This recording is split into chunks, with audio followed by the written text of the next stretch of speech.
तुम्हारी असल हस्ती तुम्हारी सोच है, बाकी तो सिर्फ हड्डियां और खाली गोश्त है।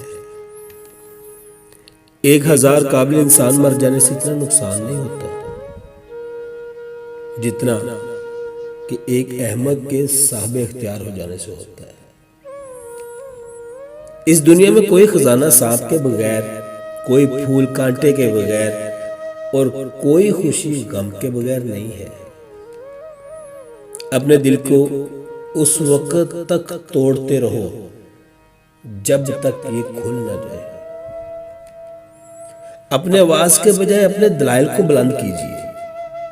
फूल बादल के गरजने से नहीं, बरसने से उगते हैं।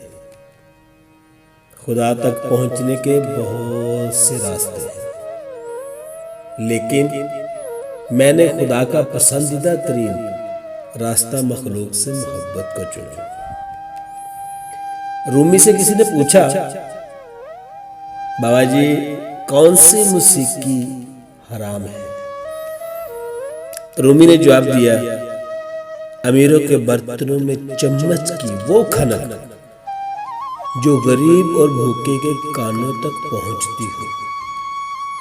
माँ बाप के साथ आपका सलूक ऐसी कहानी है जो लिखते आप हैं, लेकिन आपकी औलाद आपको पढ़कर सुनाती है। आपकी औलाद आपको पढ़कर सुनाती है।